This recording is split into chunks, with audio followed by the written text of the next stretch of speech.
Welcome to Introduction to DDTs. This video will accompany a PowerPoint presentation. It should be on the course site. Just click on that and open it up if you want to view that and advance forward and backwards through the presentation. So far what we've learned about is how to make tags. Our own tags in XML. Remember, HTML is a set tag list, but XML allows us to make our own tags. We also learn how to structure information using the rules and grammar of XML. Remember, there's specific things we have to do with our XML to make sure that it's well-formed or legal. But we can do all that, and that's fine. You'll notice with your homework assignment that perhaps there were many different ways you could have marked up the homework assignment. But what happens if you want to follow some kind of systematic way of marking it up? Well, DDTs allow us to create a systematic way to mark up XML documents. If you might think about in the architecture or the real world of building things, we need blueprints or schema to design a building and to construct it. DDTs, or document type definitions, are very similar. They're like blueprints on how to build an XML document. Basically, DDTs give us a blueprint that allows us to build an XML document so that it doesn't quote-unquote fall down. DDTs, or document type definitions, will allow us how to control how we mark up our XML documents. They're blueprints or schema for how to design an XML document. You might have noticed in the reading, but when we use the word schema with a lowercase s, we're just really talking about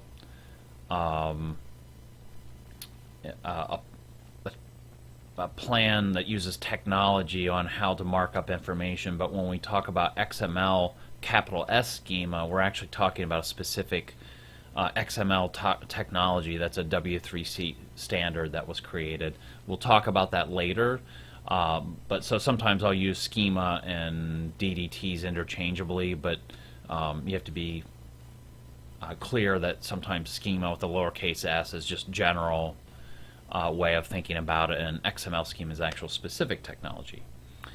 But most importantly about DDTs is it allows us to design our own markup languages. We might think of them as data dictionary, or might think of this as like a data dictionary technology that you would use with database technologies. DDTs allow us to constrain and control the content of our XML documents.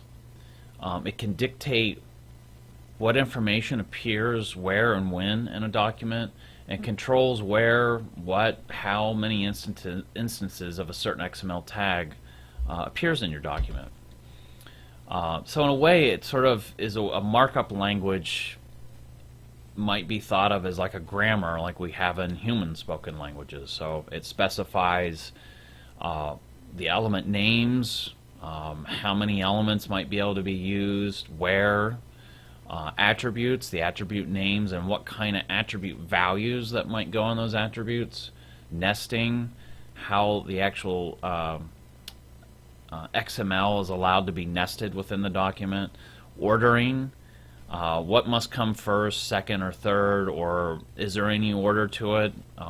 There might be ordering, there might be no ordering.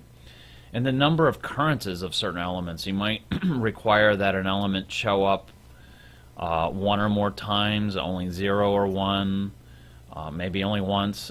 So there's all sorts of options there for specifying what your XML document is going to look like. DDTs can be declared within an XML document, but are most often written as a separate document. DDTs allow organizations a way to develop an agreed upon language and information that structures those documents. For our assignments, we will be using external DDTs. Occasionally there might be a reason to create an internal DDT just for validation and troubleshooting purposes, but at the end of the day, when you hand in the assignment or you do the exercise, you'll be doing the DDTs as external DDTs, and what that means is usually you'll have a .xml file and you'll have a .ddt file. There are disadvantages to DDT, so let's talk about the negative first. They're an older XML technology with certain limitations. They lack some flexibility, or there are other people out there who would say they lack a lot of flexibility. They're not written in XML syntax, and this is a very important distinction to make. They are not XML. So if you try to, say, check to see if it's, quote-unquote legal document type definition syntax, you're not going to get any help from Notepad++. There is no rules for that. So almost all of the debugging that you're going to do on your .ddt file will be done sort of using your human eye. It will give you some error feedback, and if you use an online validation service, you'll get a lot more. But sometimes and we'll talk about this later on, but sometimes the error checking with DDTs can be really frustrating. No data typing. What data typing means is just basically being able to limit certain values that you're going to put in your elements, for example, to say string or an integer, that kind of thing. Limited ability to dictate the structure of the document. You can do some, but you don't have nearly as much ability as you would, say, with XML schema that we'll talk about later on. And then no support for namespaces. We'll talk about namespaces later in the course, but the main point that you should know about that is that because DDTs are not XML, they can't support namespaces, and namespaces are what puts the extensible in XML. It allows us to basically create all sorts of markup languages in XML. Anyways, DDTs do not support namespaces. Okay, let's talk about the good stuff. They're compact and easy to use. That's perhaps one of the reasons we're learning those first before XML schema. They can be defined within an XML document, so if you really are just kind of doing this as a hobby, sometimes that's how people will create their first document type definition. They can define entities. We'll talk about those later on. They're widely accepted and supported by most parsers. Now remember, document type definitions, they're not XML, right? So what that should tell you is that they've been around a long time. They're a very mature technology. So that was the document type definitions, in a way, are the technology that bridged us from the SGML world. Remember that sort of the grandfather of XML that dates back to the really early 1970s.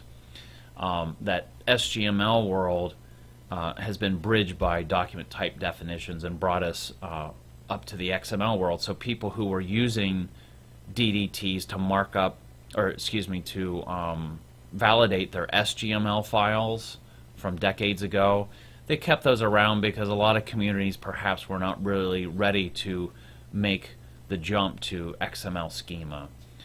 Anyways, very mature technology. Still in use pretty heavily today, although it is fading. Document type definitions enable markup standards, so it enforces how the XML is written.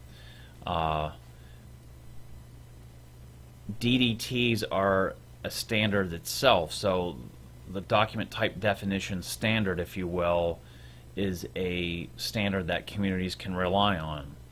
For example, the library, archives, museum, literature communities, they all have document type definitions that they've created to regulate the XML documents that are used in their community. Here I've got a couple pictures of, I guess you would call them rock stars of the library community. Henriette Avram was a woman who worked for the Library of Congress, and she single-handedly developed one of the most important standards, and I would say probably revolutionized libraries more than any other person in the 20th century. And she single-handedly, with a very small team, but basically it was her work, developed the MARC standard. And that standard evolved through the 60s and became official in 1971. But this standard, MARC, was not XML. So it did something kind of similar to SGML, but it really wasn't that. It was just a markup standard that they used. They created in text documents. And if you ever get a chance, or you want to scare, sorry if there are any catalogers in the class, but you should look at a MARC catalog record just in a text editor, and it's almost unreadable to the uninitiated. It gets back to that terse versus verbose markup. MARC, as it was, the non-XML MARC is written in a very tersely sort of way. It was written with the idea to save as much computing power as possible. So MARC was basically the markup standard for decades, and then in the 90s, of course, here we are all taking this course and learning about XML. XML came along, and finally this gentleman on the right, Roy Tennant, who is sort of I guess a rock star of the modern era of libraries, or the more contemporary rock star. He wrote an article that I used to have my students read. I don't anymore, but I urge you, if you're interested, to look it up. It's a very easy one to find. Just look up Why MARC Must Die and Roy Tennant, and you'll find it. It's a very short read. It's only a couple pages.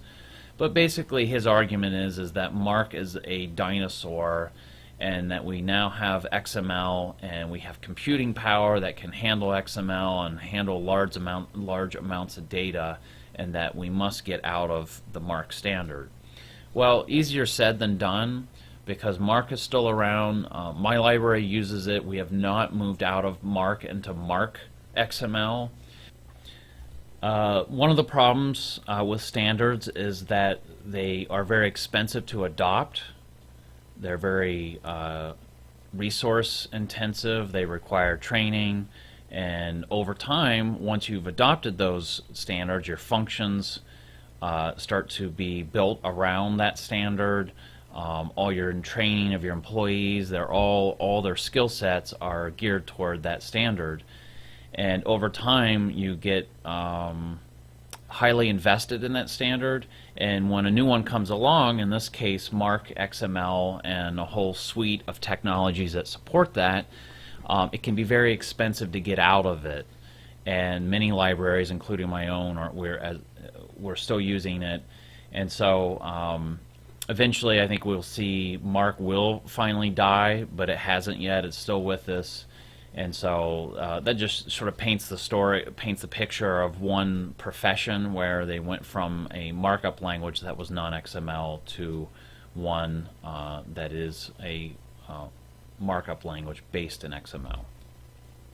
XML allows communities, as we just explained, and organizations to exchange data. So the library community, they have MARC XML.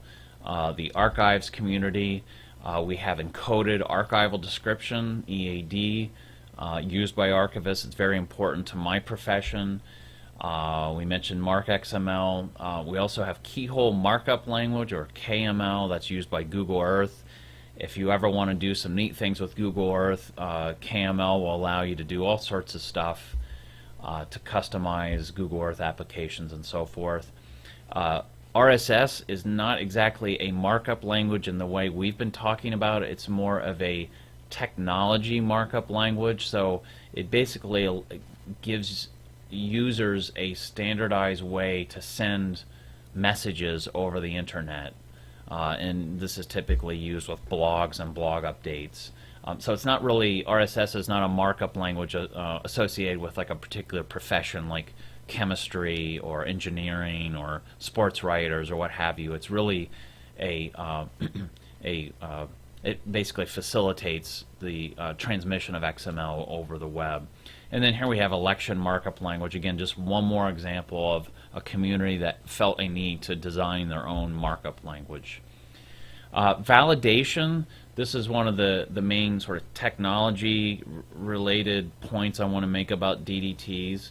Validation is the process in which we ensure that an XML document complies with the markup language. So if I have an XML document I'm creating and it's going to follow a document type definition that perhaps I've downloaded from, say, it's the EAD document type definition.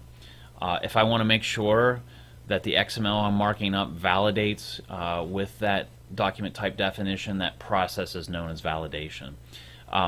You didn't read about it in the book. For whatever reason, Goldberg needed to split this up into a few chapters. Perhaps it's just a way to make the information a little bit more digestible rather than having all wrapped in one chapter. He split them up. But we will be doing a validation for your exercise, and then for your homework assignment down the road you will be using that as well. But basically, validation is the method for verifying whether or not your XML document has followed a given DDT's set of rules correctly. Here we have an example of a document type definition. It can use multiple XML documents to see if they're valid against that DDT, and so we've got two that are valid and one that's not, and you'll get a validation error if it's not valid. Just some quick notes. Again, DDTs are not really XML, so your editor will not display them as XML like fashion. You have some kind of funny syntax, and we'll talk about that in another video, but it's a very peculiar looking language, and it really is very different from XML, so don't try to think of it as XML. Don't confuse document type definitions with doc type declarations. They sound similar, but they're not the same. DDTs, as I mentioned, they're fading in popularity, but they're still in use, and so you need to know about them. And we will not be using DDTs exclusively for our final project. I just had that on there by accident. We will not be using them for our final project. Limitations of DDTs, not XML syntax, although DDTs do have angled brackets, which I mentioned. It's quite different from XML syntax. Again, there's that very peculiar looking kind of syntax, almost sort of SQL, if you know that. It sort of has that kind of look. We cannot use multiple DDTs to validate one XML document. We can only include one reference inside an XML document. We'll learn about more of the technology in a later video. There's no document object model support. That's something I don't really talk about in this course, but the DOM model, or the DOM, is something that you will see that reference if you get out into the world of XML. It's beyond the scope of this course. It gets into JavaScript, and we will talk a little bit about JavaScript, but the DOM is not something we talk about in this course, only to say that DDTs do not support it.